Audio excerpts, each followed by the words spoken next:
मेरे पिता को कुछ साल पहले लकवा का दौरा पड़ा था, जिसकी वजह से उनकी बोलने की शक्ति खत्म हो गई। मैं दिन भर नौकरी करता था और जब देर शाम घर लौटता तो अक्सर उनकी आंखों में आंसू तैरते दिखाई देते। वे इशारों से मुझसे कुछ कहने का प्रयास करते, मगर जुबान साथ न देने के कारण उनकी बात बीच में ही अटक जाती। मेरी पत्नी नेहा हमेशा कहती कि वह पिताजी की पूरी सेवा करती है, लेकिन धीरे धीरे मुझे उसकी बातों पर शक होने लगा। एक दिन मैंने चुपके से उस पर नजर रखने का फैसला किया और जो देखा उससे मेरा कलेजा कांप उठा। मेरी शादी को ज्यादा समय नहीं हुआ था, तभी पिताजी को पहली बार हल्का सा स्ट्रोक आया था। उसी के बाद उनकी वाक शक्ति जाती रही। नेहा, जो कि पिताजी की सगी भांजी भी थी, शुरुआत में उनका बहुत ख्याल रखती दिखती। उनके खाने पीने और दवाइयों का पूरा इंतजाम वही करती थी। मुझे भरोसा था कि उसे अपने मामा से गहरी आत्मीयता है, इसलिए वह हर वक्त उनकी खिदमत में लगी रहती है। पिताजी की ओर से निश्चिंत होकर मैंने अपना पूरा ध्यान कारोबार बढ़ाने में लगा दिया, ताकि व्यापार और आगे ले जा सकूं।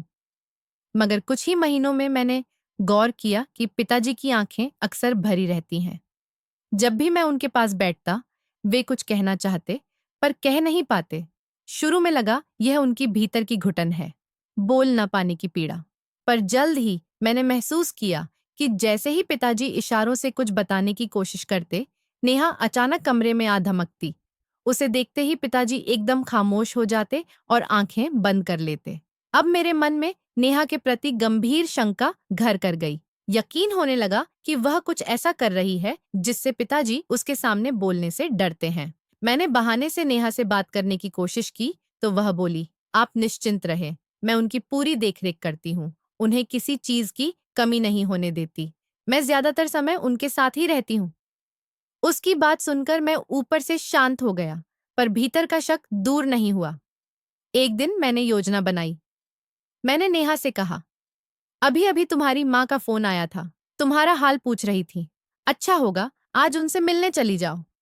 मुझे ऑफिस में जरूरी काम है, शाम तक लौट आऊंगा। पिताजी की फिक्र मत करना। मेरी बात सुनते ही नेहा खुश हो गई। मैंने उसे टैक्सी में बैठाया और दिखावे के लिए ऑफिस की दिशा में निकल पड़ा। जैसे ही वह टैक्सी से आगे बढ़ी, मैं तुरंत घर लौट आया। मैंने पिताजी के पास जाकर एक कॉपी और पेन रखा और धीरे से कहा, जो कुछ आप मुझे बताना चाहते हैं, कृपया लिख दीजिए। और जब पिताजी ने जो सच्चाई लिखी, उसे पढ़कर मेरे होश उड़ गए। माँ कमला को मैंने हमेशा आंसू बहाते देखा था और पिताजी को उन पर अत्याचार करते हुए। बचपन में समझ नहीं आता था कि पिताजी माँ से इतनी नफरत क्यों करते हैं, जबकि माँ में कोई कमी नहीं थी। वे बेहद सुंदर थीं, पिताजी से उम्र में काफी छोटी, फिर भी अत्यंत नेक, पवित्र और धर्मपरायण। इसके बावजूद पिताजी का उनके प्रति तिरस्कार असहनीय था। माँ को देखते ही उनके माथे पर बल पड़ जाते। मेरी मौजूदगी से भी उन्हें कोई खास दिलचस्पी नहीं थी। मैंने अपने पिता के होते हुए भी जैसे अनाथों सी जिंदगी बिताई। मन में हमेशा यही आकांक्षा रहती कि पिताजी मुझसे प्रेम करें, दुलारें, मेरी इच्छाएं पूरी करें। मगर उनका व्यवहार इतना ठंडा था कि उनके सामने बात करने की हिम्मत तक नहीं जुटा पाता। दुलार तो दूर, उन्हें घर आता देख मेरे पांव कांपने लगते और उनके चेहरे पर हमारे लिए सिर्फ उपेक्षा दिखाई देती। हाँ, उन्होंने मुझ पर एक एहसान अवश्य किया, मेरी पढ़ाई पर खुलकर खर्च किया। मैं शहर के बेहतरीन निजी स्कूल में पढ़ता था। वे अत्यंत धनवान थे, लाखों का व्यापार, कई दुकानें, मगर माँ पर 1 रुपया भी खर्च करना उन्हें पाप लगता था। जब मैं माँ से यह पूछता, तो वे आंसुओं से भरी आंखों के साथ कहती, ऐसा कुछ नहीं है बेटा, यह तुम्हारा भ्रम है, तुम बस अपनी पढ़ाई पर ध्यान दो। मैं अक्सर सोचता कि पिताजी हमसे इतनी नफरत क्यों करते हैं, हमसे प्रेम, हंसी या अपनापन क्यों नहीं दिखाते। अपार धन होने के बावजूद उन्होंने हमें कभी अच्छी जिंदगी क्यों नहीं दी। माँ पिताजी से बहुत डरती थीं। उनके घर आने का समय होते ही माँ का चेहरा पीला पड़ जाता और वह घबराहट में जल्दी जल्दी सारे काम निपटाने लगती। फिर भी पिताजी कोई ना कोई बहाना निकाल लेते, कभी अपमान के लिए, कभी मारने के लिए। उनके शब्द इतने अशोभनीय होते कि मैं बर्दाश्त नहीं कर पाता था। जैसे जैसे मेरी समझ बढ़ी, मुझे उनकी नफरत की असली वजह समझ आने लगी। मेरी बुआ शशि, उन्होंने शादी के तुरंत बाद पिताजी के मन में यह जहर भर दिया था कि सुंदर और युवा स्त्रियां उम्रदराज और कम सुंदर पतियों को ठग कर छोड़ देती हैं। इसलिए पत्नी पर हावी रहो, उस पर खर्च मत करो, वरना वह सिर चढ़ जाएगी। पिताजी का रंग सांवला था, मगर नयन नक्श अच्छे थे। पर बहन की बातों ने उनके मन में इतना हीन भाव भर दिया कि उन्हें लगने लगा माँ ने उनसे सिर्फ पैसे के लोभ में शादी की है। इसी भ्रम ने उन्हें माँ से घृणा करने पर मजबूर कर दिया, जबकि माँ हर तरह से उनका ध्यान रखती, प्रेम करती, स्नेह की एक झलक के लिए तरसती रहती। मैंने उन्हें हमेशा पिताजी की ओर हसरत भरी नजरों से देखते पाया, मानो उम्मीद हो कि कभी वे प्रेम के दो शब्द कहेंगे, पास बैठकर हालचाल पूछेंगे। माँ की अपनी जरूरतें थीं, मगर पिताजी ने उन्हें कभी पूरा नहीं किया। वह या तो बुआ की उतारी चीजें पहनती या मौसी मीना से मिली थोड़ी मदद में गुजारा करती। यह सब देखकर मेरा दिल टूट जाता। मैं माँ से कहता, आप ऐसे व्यक्ति के साथ क्यों रह रही हैं? इन्हें छोड़ दीजिए, हम कहीं और जाकर रहेंगे। मगर माँ फीकी मुस्कान के साथ टाल देती। एक दिन मेरी सहनशीलता जवाब दे गई। मैं मैट्रिक में था। घर लौटा तो देखा पिताजी फिर माँ पर चिल्ला रहे हैं, गालियां दे रहे हैं और नीच आरोप लगा रहे हैं कि माँ किसी गैर मर्द के साथ संबंध रखती है। माँ चुपचाप सब सुन रही थी, जैसे सब सहने की आदत पड़ गई हो। यह सुनकर मेरा खून खौल उठा। मैंने बैग फेंका और सख्त लहजे में कहा, आज के बाद अगर आपने मेरी माँ पर हाथ उठाया या उन पर ऐसे इल्जाम लगाए तो मुझसे बुरा कोई नहीं होगा।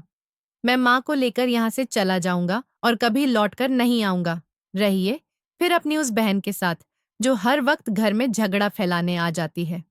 अब मैं माँ के खिलाफ एक भी अपमान बर्दाश्त नहीं करूंगा। ये पहली बार था जब मैंने पिताजी के सामने इस तरह खड़ा होकर उन्हें चेतावनी दी, और वे एकदम चुप हो गए। उन्हें समझ आ गया था कि अब उनका बेटा बड़ा हो चुका है, और यही मैंने भी पहली बार महसूस किया। पिताजी भले ही मुझसे बेहद नाराज रहा करते थे, लेकिन यह बात वे भलीभांति जानते थे कि मैं ही उनका इकलौता वारिस हूं, उनके बुढ़ापे का एकमात्र सहारा। मुझे खोकर वे अपनी पूरी दुनिया खो बैठते। हो सकता है कि वे मुझसे प्रेम न करते हों, पर मुझे अपना सहारा जरूर मानते थे। यह स्पष्ट था कि वे कभी नहीं चाहेंगे कि मैं अपनी माँ को लेकर हमेशा के लिए उनकी जिंदगी से निकल जाऊं और वे अपने इकलौते सहारे से वंचित हो जाएं। मैं माँ के साथ कमरे में बैठा उन्हें दिलासा दे रहा था कि तभी बुआ शशि की आवाज आई। देख लिया भाई साहब, मैं कहती थी ना कि यह औरत बड़ी चालबाज है। कैसे खुद को पीड़ित दिखाकर आपके बेटे को आपके ही खिलाफ कर दिया। अब बाप के सामने खड़ा हो गया है और अपनी बुआ को भी बुरा भला कह दिया। मैं कहती हूँ इस लड़के को अभी काबू में कर लीजिए, नहीं तो यह हाथ से निकल जाएगा। क्या इस दिन के लिए उस पर इतना पैसा खर्च किया था कि यह आपको आंखें दिखाए? इसे पता होना चाहिए कि आपके पैसे के बिना इसकी कोई जिंदगी नहीं है। छोड़ दीजिए माँ बेटे को। जब दर दर की ठोकरें खाएंगे तो खुद ही अक्ल ठिकाने आ जाएगी। बुआ की बातें सुनकर मेरा गुस्सा और घृणा चरम पर पहुंच गई, जबकि माँ डर के मारे कांप रही थी। उन्हें डर था कि कहीं पिताजी बहन की बातों में आकर हमें घर से निकाल न दें। लेकिन ऐसा नहीं हुआ। पिताजी चुपचाप घर से बाहर चले गए। उनकी चुप्पी देखकर बुआ भी शांत हो गई और अपनी चादर उठाकर अपने घर लौट गई। उसके बाद पिताजी ने माँ पर हाथ उठाना छोड़ दिया। वे अब उन्हें गालियां नहीं देते थे, न ही उनके चरित्र पर सवाल उठाते थे। हालांकि वे अब भी अपनी कमाई माँ पर खर्च नहीं करते थे। माँ अब भी अपने भाई की थोड़ी बहुत मदद से घर का खर्च चलाती थी। फिर भी मैं खुश था। मेरे लिए इतना काफी था कि अब माँ पर हाथ नहीं उठता था और उन्हें रोज अपमानजनक बातें नहीं सुननी पड़ती थीं। बुआ ने घर आना जाना बंद नहीं किया था। वे और उनके बच्चे बिना बुलाए आ धमकते, पिताजी की कमाई पर ऐश करते और तरह तरह की फरमाइशें रखते। पिताजी भी अपने स्नेह का अधिकांश हिस्सा उन्हीं पर लुटाते थे। यह सब देखकर मेरा खून खौल उठता। फिर मैंने खुद को पढ़ाई में इतना व्यस्त कर लिया कि किसी और बात की परवाह ही नहीं रही। अब मुझे घर में माँ के अलावा किसी की चिंता नहीं थी। पिताजी से कुछ कहने या उन्हें समझाने का कोई लाभ नहीं था। माँ मुझे समझाती थी, आदित्य, अपना मन दुखाने की जरूरत नहीं, सारी संपत्ति तुम्हारी ही है। जब तुम सफल हो जाओगे तो यह सब कुछ तुम्ही को मिलेगा। तुम्हारे पिताजी के लिए बस ईश्वर से प्रार्थना करो कि उन्हें सद्बुद्धि मिले, नहीं तो वे अपने कर्मों का फल अगले जन्म में भुगतेंगे। मुझे बस इतना चाहिए कि तुम अपनी माँ की परवरिश की लाज रखो और कभी किसी को यह कहने का मौका ना दो कि तुम्हारी माँ ने ऐसी परवरिश की है कि तुम अपने पिता की आंखों में आंखें डालकर खड़े हो गए। माँ की बातें मेरे दिल को छू गईं और मैंने उन्हें अपना लिया। फिर मैं अपने काम में लग गया। समय तेजी से बीतता गया। मैंने एमबीए की डिग्री हासिल की। मेरी सफलता पर माँ के साथ साथ पिताजी भी बहुत प्रसन्न हुए। पहली बार पिताजी ने बड़े उत्साह से मेरे कंधे पर हाथ रखा। वे मुझे गले लगाना चाहते थे, लेकिन मेरे ठंडे रवैये ने उन्हें रोक दिया। वे समझ गए कि अब मुझे उनकी आवश्यकता नहीं रही। पिताजी चाहते थे कि मैं उनका व्यवसाय संभालूं, लेकिन मैंने मना कर दिया। मैं फिलहाल एक निजी संस्था में नौकरी कर अपनी माँ की सभी इच्छाएं पूरी करना चाहता था और अनुभव भी हासिल करना चाहता था। मेरी बात पर पिताजी चुप हो गए। फिर बोले, संपत्ति तुम्हारी है और उस पर अधिकार भी तुम्हारा ही है। मैं तो बस चाहता हूं कि तुम इसे संभाल लो ताकि मैं शांति से बाकी दिन बिता सकूं। लेकिन यह तुम्हारी इच्छा है, जैसा उचित लगे वैसा करो। जैसे चाहो संपत्ति और व्यवसाय का उपयोग करो। कोई तुमसे सवाल नहीं करेगा। उनके शब्दों से स्पष्ट था कि अब मैं अपनी मर्जी से जीवन जी सकता हूं। लेकिन मेरी बुआओं की रातों की नींद उड़ी हुई थी। मुझे समझ आ गया कि उनकी नजर अपने भाई की संपत्ति पर थी। वे चाहती थीं कि उनका भाई सारी उम्र अपनी पत्नी और बेटे से दूर रहे और अपनी कमाई उनके बच्चों पर खर्च करता रहे। उन्हें लगा कि वे अपने उद्देश्य में सफल हो चुकी हैं, लेकिन यह उनकी गलतफहमी थी। पिताजी को अपनी बहनें चाहे जितनी प्रिय हों, पर संतान से बढ़कर कोई नहीं होता। जब पुरुष वृद्ध होता है तो उसे सबसे अधिक अपनी संतान का स्नेह चाहिए होता है। उसका मन चाहता है कि उसका बेटा उसके पास रहे, न कि उसकी बहनें। पिताजी का झुकाव मेरी ओर देखकर बुआ की हालत बिगड़ गई थी। मेरी नौकरी लगते ही बुआ ने एक नई चाल चली जो मेरे लिए अस्वीकार्य थी। जब पिताजी को मेरी नौकरी का समाचार मिला तो वे बोले, बहुत अच्छा, अब तुम अपने पैरों पर खड़े हो चुके हो, इसलिए अब तुम्हें शादी कर लेनी चाहिए।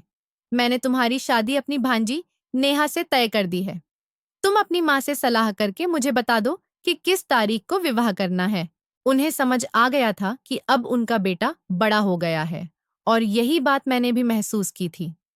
पिताजी भले ही मुझसे बेहद नाराज रहते होंगे, लेकिन यह बात वे भली भांति जानते थे कि मैं ही उनका इकलौता वारिस हूँ, उनके बुढ़ापे का एकमात्र सहारा। मुझे खोकर वे अपनी पूरी दुनिया खो बैठते। हो सकता है कि वे मुझसे प्रेम नहीं करते थे, लेकिन मुझे अपना सहारा अवश्य मानते थे। यह स्पष्ट था कि वे कभी नहीं चाहेंगे कि मैं अपनी माँ को लेकर हमेशा के लिए उनकी जिंदगी से दूर चला जाऊं और वे अपने इकलौते सहारे से वंचित रह जाएं। मैं माँ के साथ कमरे में बैठा उन्हें दिलासा दे रहा था कि तभी बुआ शशि की वही तेज आवाज गूंजी, देख लिया भाई साहब, मैं कहती थी ना कि ये औरत चालाक है। कैसे खुद को पीड़ित दिखाकर आपके बेटे को आपके खिलाफ कर दिया। अब बाप के सामने खड़ा हो गया है और अपनी बुआ को भी बुरा भला कह दिया। अभी काबू में कर लीजिए, नहीं तो हाथ से निकल जाएगा। क्या इस दिन के लिए उस पर इतना पैसा खर्च किया था कि ये आपको आंखें दिखाए? इसे पता होना चाहिए कि आपके पैसे के बिना इसकी कोई जिंदगी नहीं। छोड़ दीजिए माँ बेटे को, जब दर दर की ठोकरें खाएंगे तब अकल आ जाएगी। बुआ की बातें सुनकर मेरा गुस्सा फिर से चरम पर पहुंच गया, जबकि माँ घबराहट से थर-थर कांप रही थी। उन्हें डर था कहीं पिताजी बहन की बातों में आकर हमें घर से निकाल ना दें। लेकिन ऐसा नहीं हुआ। पिताजी खामोशी से बाहर निकल गए। उनकी चुप्पी देखकर बुआ भी चुप हो गई और घर लौट गई। उसके बाद पिताजी ने माँ पर हाथ उठाना बंद कर दिया, गालियां देना भी छोड़ दिया और उनके चरित्र पर सवाल उठाना भी। हालांकि वे अब भी अपनी कमाई माँ पर खर्च न करते थे। माँ अपने भाई से थोड़े बहुत पैसे लेकर घर चलाती थी, मगर मैं संतुष्ट था। कम से कम अब माँ पर रोज अपमान और हिंसा नहीं होती थी। बुआ का आना जाना बना रहा। वे और उनके बच्चे अब भी बिना बुलाए आ धमकते, पिताजी की कमाई पर ऐश करते, तरह तरह की फरमाइशें रखते। पिताजी भी अपना स्नेह ज्यादातर उन्हीं पर उड़ेलते। यह देखकर मेरा खून खौल उठता। फिर मैंने खुद को पढ़ाई में डुबो दिया। अब घर में माँ के अलावा किसी की चिंता न थी। पिताजी को समझाने का कोई अर्थ नहीं था। माँ मुझे समझाती, आदित्य, अपना मन दुखाने की जरूरत नहीं। सारी संपत्ति तुम्हारी ही है। जब तुम सफल हो जाओगे, यह सब तुम्हें ही मिलेगा। बस ईश्वर से प्रार्थना करो कि तुम्हारे पिता को सद्बुद्धि मिले, नहीं तो वे अपने कर्मों का फल अगले जन्म में भुगतेंगे। तुम सिर्फ अपनी माँ की परवरिश की लाज रखना। ऐसा कुछ मत करना कि कोई कहे तुम्हारी माँ ने ऐसी परवरिश की कि तुम अपने पिता की आंखों में आंखें डालकर खड़े हो गए। माँ की बातें मैंने दिल से स्वीकार कर ली। समय उड़ता गया। एमबीए के बाद मेरी नौकरी लग गई। मेरी सफलता पर माँ के साथ पिताजी भी खुश हुए। पहली बार उन्होंने मेरे कंधे पर उत्साह से हाथ रखा, मानो गले लगाना चाहते हों। पर मेरे ठंडे रवैये ने उन्हें रोक दिया। उन्हें समझ आ गया कि मुझे अब उनकी आवश्यकता नहीं रही। पिताजी चाहते थे कि मैं उनका कारोबार संभालूं, पर मैंने मना किया। मैंने कहा, मैं फिलहाल निजी कंपनी में नौकरी करके माँ की इच्छाएं पूरी करना चाहता हूँ और अनुभव भी लेना चाहता हूँ। पिताजी शांत हो गए। बोले, संपत्ति तुम्हारी है, अधिकार तुम्हारा। जैसे चाहो इस्तेमाल करो, कोई सवाल नहीं करेगा। बस अगर तुम संभाल लो तो मैं शांति से रह सकूं। इससे स्पष्ट हो गया कि मैं अब अपनी मर्जी से जी सकता हूँ। बुआओं की नींद उड़ी हुई थी। उन्हें समझ आ गया कि उनके भाई की संपत्ति अब मेरे हाथ में आएगी। वे चाहती थीं कि भाई पत्नी और बेटे से दूर रहे और उनकी कमाई उनके बच्चों पर खर्च होती रहे। उन्हें लगा कि वे सफल हो चुकी हैं, लेकिन यह उनकी भूल थी। अंत में पिता को संतान का साथ ही चाहिए। मेरी नौकरी लगते ही बुआ ने नई चाल चली। जब पिताजी को मेरी नौकरी का पता चला, वे बोले, बहुत अच्छा, अब शादी कर लो। मैंने तुम्हारा रिश्ता अपनी भांजी नेहा से तय कर दिया है। तुम अपनी माँ से सलाह करके तारीख बता दो। बाकी इंतजाम मैं कर चुका हूँ। ये सुनकर जैसे मेरे पैरों तले जमीन खिसक गई। मैं फटी आंखों से उनका चेहरा देखने लगा। मेरी जिंदगी का इतना बड़ा फैसला वे मेरी अनुमति के बिना कैसे ले सकते थे? माँ की हालत भी कुछ ऐसी ही थी, क्योंकि वह अपनी भांजी रीमा को बहू बनाना चाहती थी, उसी भाई की बेटी जिसने उनकी उम्र भर मदद की थी। वे चाहती थीं कि जीवन के आखिरी पड़ाव में उसी परिवार से रिश्ता जुड़े। मगर पिताजी ने न तो मुझसे राय ली, न माँ से चुपचाप नेहा से रिश्ता तय कर दिया। आप ऐसा कैसे कर सकते हैं? मैंने रोष में कहा। मेरी जिंदगी का इतना बड़ा फैसला मुझसे पूछे बिना कैसे ले लिया? मुझे आपकी बहन की संतान में कोई दिलचस्पी नहीं। मैंने अपने लिए लड़की पसंद कर ली है और उसी से शादी करूंगा। बेहतर होगा कि आप अपनी बहन को मना कर दें। चाहे कुछ भी हो जाए, मैं आपकी यह बात कभी स्वीकार नहीं करूंगा। किस अधिकार से आपने मेरा रिश्ता तय किया? मेरी आवाज में वर्षों का दर्द था। आपने तो कभी मुझे अपना बेटा समझा ही नहीं, सिर्फ अपने मतलब के लिए पढ़ाई पर पैसे खर्च किए। आज मैं जहां हूं, वह सिर्फ और सिर्फ मेरी माँ की वजह से हूं। आपको क्यों लगा कि मैं आपकी बात मान जाऊंगा? पिताजी ने ठंडे स्वर में कहा, तुम्हें मेरी बात माननी पड़ेगी। मैं अपनी बहन से वादा कर चुका हूं। नेहा तुम्हारी पत्नी बनेगी। अगर तुमने बात नहीं मानी, तो याद रखना, मैं तुम्हारी माँ को तलाक दे दूंगा। फिर चाहे तुम माँ बेटे इस घर से चले जाओ, मुझे कोई फर्क नहीं पड़ेगा। मगर सोच लेना, इस उम्र में तुम्हारी माँ को तलाक लेते देखना अच्छा नहीं लगेगा। अब फैसला तुम्हारे हाथ में है। यह कहकर वे चले गए। मैं दुख और गुस्से में डूब गया। मैं उन्हें बताना चाहता था कि उनकी धमकी से मुझे फर्क नहीं पड़ता, मगर माँ ने मेरे आगे हाथ जोड़ दिए। रोते हुए बोली, सारी जिंदगी मैंने इस बेरहम इंसान की बेरुखी झेली है, अपने चरित्र पर उंगलियां उठती देखी हैं, सिर्फ इसलिए कि बुढ़ापे में तलाक न हो और मुझे दर दर न भटकना पड़े। मुझे पता है तुम आज्ञाकारी बेटे हो, तुम्हारे साथ मुझे कोई तकलीफ नहीं होगी, मगर एक औरत के लिए तलाक बहुत बड़ा धक्का होता है। इस उम्र में मेरे सिर पर कलंक मत लगाओ बेटा। मैं तुम्हारे सामने हाथ जोड़ती हूँ, जैसा चल रहा है वैसा चलने दो। तुम नेहा से शादी कर लो। मैं नहीं चाहती कि इस उम्र में मुझे यह अपमान सहना पड़े। मैं अपना मामला भगवान पर छोड़ती हूँ, वही न्याय करेगा। और दुआ करती हूँ कि यह फैसला तुम्हारे हक में अच्छा साबित हो। बस अपने पिता से बहस मत करना। माँ की बात सुनकर जैसे मेरा सब कुछ खत्म हो गया। मुझे बुआ और उनके बच्चों से बेहद नफरत थी। इन्हीं की वजह से मैंने कभी सच्चा सुख नहीं देखा था, और अब वही लोग फिर मेरी जिंदगी में दाखिल हो रहे थे। मैंने चुप रहकर इस रिश्ते के लिए हामी भर दी और मन में तय किया कि नेहा से हर बात का हिसाब लूंगा। 1 हफ्ते बाद मेरी शादी नेहा से हो गई, मगर उसकी विदाई अभी नहीं हुई थी। वह अपनी माँ यानी बुआ के साथ ही अपने घर रह रही थी। मैं खुश नहीं था और अपने पिताजी से लगभग रिश्ता तोड़ चुका था।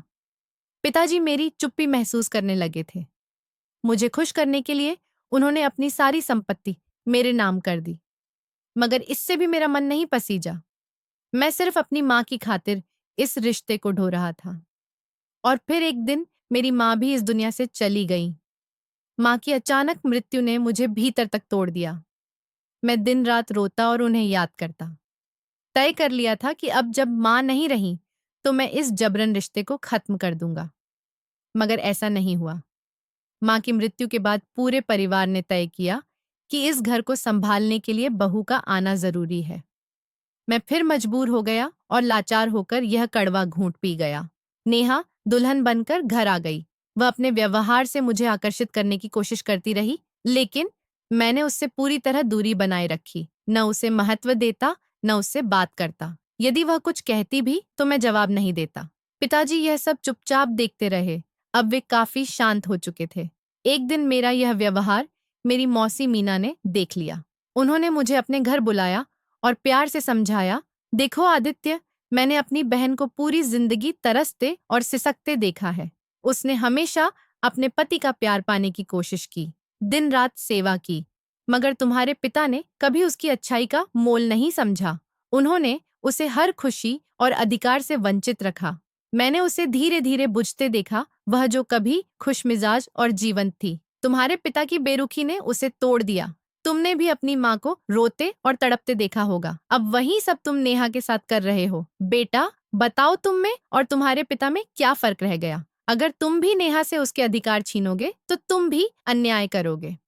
शादी चाहे मजबूरी में हुई हो, लेकिन अब वह तुम्हारी पत्नी है, तुम्हारी जिम्मेदारी है।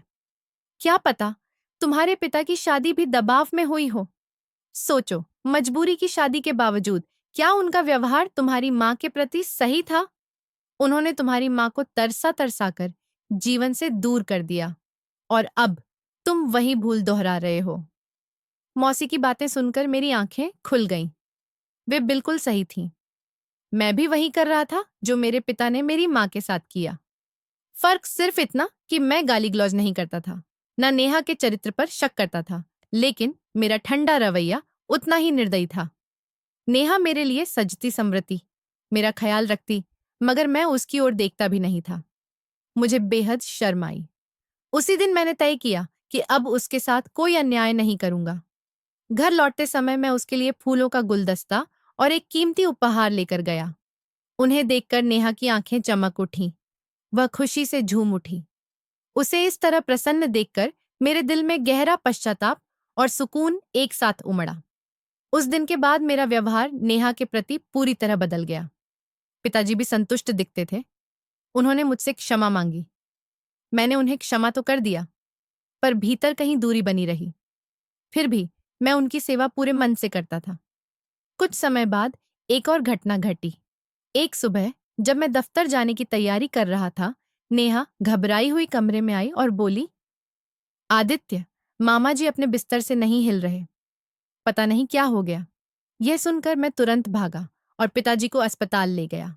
पता चला कि उन्हें लकवा का गंभीर दौरा पड़ा है। अब वे शायद कभी बोल नहीं पाएंगे। मेरे मन में यह विचार आया कि शायद अब पिताजी को माँ पर किए गए अत्याचारों का फल मिल रहा है। फिर भी मैंने उनकी सेवा में कोई कमी नहीं रहने दी। नेहा भी उनका बहुत ख्याल रखती दिखती थी। आखिर वह उनके सगे भाई की बेटी थी।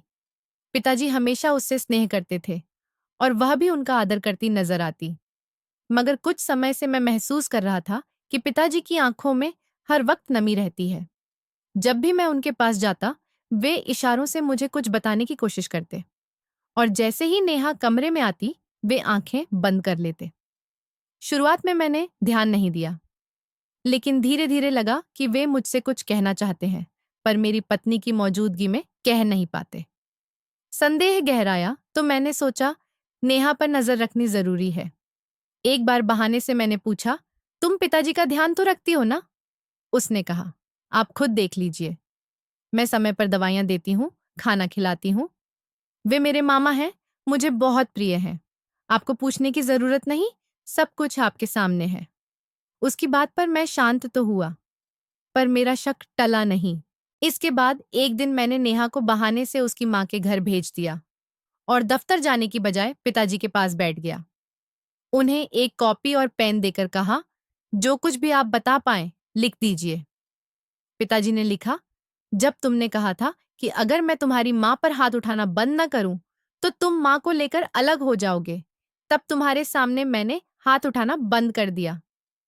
पर जब तुम घर पर नहीं होते थे तब मैं और तुम्हारी बुआ उसी तरह अत्याचार करते रहे। हमने सारी सीमाएं लांघ दी। न सिर्फ तुम्हारी माँ पर जुल्म हुए, बल्कि उसे धमकाया भी कि अगर उसने कुछ कहा तो उससे बुरा कोई नहीं होगा। वह चुपचाप सब सहती रही। उन्होंने आगे लिखा, जब मुझे पता चला कि तुम्हारी माँ अपनी भांजी रीमा को अपनी बहू बनाना चाहती थी, तो मैंने और मेरी बहन ने मिलकर साजिश रची और अपनी भांजी नेहा को बहू बनवा लिया। हमें कैसे मंजूर होता कि किसी चरित्रहीन बताई गई औरत की भांजी हमारे घर आए?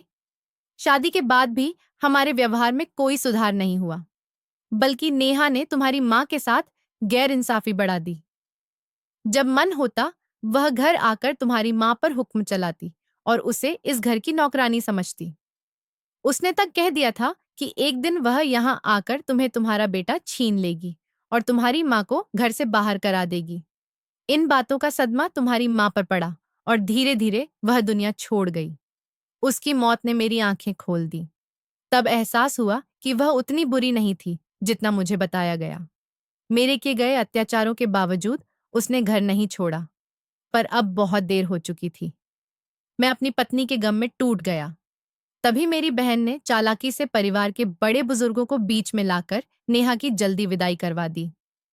शादी के बाद नेहा का असली चेहरा मेरे सामने आया। मैंने जिंदगी भर अपनी पत्नी को चरित्रहीन समझा था, जबकि असल में मेरी भांजी यानी तुम्हारी पत्नी ही चरित्रहीन निकली। उसके गैर मर्दों के साथ अवैध संबंध थे। जब मैंने उसे ऐसा करते देखा और समझाने की कोशिश की, तो नेहा ने मेरे साथ बदसलूकी की। अपनी माँ के साथ मिलकर उन्होंने मुझे कुछ ऐसी दवा पिलाई कि मुझे लकवा मार गया। शायद वे मुझे मारना चाहती थीं, मगर मैं बच गया। यह शायद ऊपर वाले की तरफ से मेरी सजा की शुरुआत थी। मेरी बोलने की शक्ति हमेशा के लिए चली गई। नेहा ने अब अपने असली रंग दिखाने शुरू कर दिए। जब तुम दफ्तर जाते हो, वह घर में गैर मर्दों को बुला लेती और सारा समय अश्लीलता में बिताती है। वह मुझे मारती है और कई दिनों तक भूखा भी रखती है। उसने मेरी दवाइयां बदल दी और गलत दवाइयां देने लगी। फिर तुम्हारे सामने मासूम बनकर तुम्हारा विश्वास जीत लेती है और चालाकी से सारी जायदाद हड़पने की तैयारी करती है। माँ बेटी की योजना शुरू से यही थी। सब कुछ छुपकर चलाया गया था और अंजाम इतना विनाशकारी निकला। जायदाद पर कब्जे के बाद वे तुम्हें रास्ते से हटाने में देर नहीं करेंगी। अब मुझे एहसास हुआ कि मेरी अपनी बहन ही मेरी सबसे बड़ी दुश्मन थी। उसने मुझे मेरी पत्नी के करीब कभी नहीं आने दिया और न ही मैं अपने बेटे को उसके हिस्से का प्यार दे सका। मुझे माफ कर दो बेटा, मैंने तुम्हारी जिंदगी बर्बाद कर दी, मगर अब तुम अपने फैसले खुद लेने के लिए आजाद हो। उस लड़की से छुटकारा पाओ और अपनी जिंदगी फिर से शुरू करो। अगर हो सके तो मुझे भी माफ कर देना। ये सब पढ़कर मेरी आंखों से आंसू बह निकले। मैंने अविश्वास से पिताजी की ओर देखा। मुझे तो हमेशा लगता था कि माँ की जिंदगी अब सुकून से गुजर रही थी, मगर नहीं। मेरे संगदिल पिताजी ने उनकी पूरी जिंदगी नर्क बना दी थी और उन्हें कभी चैन से जीने नहीं दिया। मैं बहुत देर तक कुछ बोल नहीं पाया। फिर रोते हुए कहा, मैं आपको अपनी पूरी जिंदगी कभी माफ नहीं करूंगा पिताजी। आपने मेरे और माँ दोनों के साथ बहुत अन्याय किया। इसके बाद मैंने नेहा को तलाक दे दिया। बुआ शशि जिस घर में रह रही थी, वह भी पिताजी का दिया हुआ था और उसके सारे कागजात पिताजी के पास थे। मैंने वह घर भी उनसे खाली करवा लिया। मेरे दिल में उनके लिए जरा भी नरमी नहीं थी। मेरे हिसाब से वह औरत इसी लायक थी कि दर दर भटके। बुआ ने मेरे सामने खुद को बहुत बेबस दिखाने की कोशिश की, मगर मैंने दया नहीं दिखाई। सारी जायदाद संभालने के बाद मैंने अपने मामा की बेटी आशना से शादी कर ली और पिताजी की देखभाल के लिए पूर्णकालिक नर्स की व्यवस्था कर दी, ताकि उनका ठीक से ध्यान रखा जा सके। अब मेरी जिंदगी में सुकून लौट आया था। फिर भी जब जब माँ की बेबसी याद आती तो आंखें नम हो जाती। मगर भगवान का लाख लाख शुक्र है कि मरने से पहले, या यूं कहें अपने जीवन के अंतिम मोड़ पर, पिताजी ने मुझे सच्चाई बता दी, जिससे मैं आगे और अपमानित होने से बच गया। मेरे धैर्य का सबसे बड़ा इनाम मुझे मिला, आशना जैसी सुंदर और नेक दिल पत्नी मेरे जीवन में आई। तो दोस्तों, यह थी आज की कहानी। इस कहानी पर आपकी क्या राय है? कमेंट में जरूर लिखिए। अगर आपको कहानी पसंद आई हो तो वीडियो को लाइक करें, चैनल को सब्सक्राइब करें और बेल आइकन दबाकर ऑल पर सेट कर लें, ताकि नए वीडियो की सूचना आपको तुरंत मिल सके। धन्यवाद।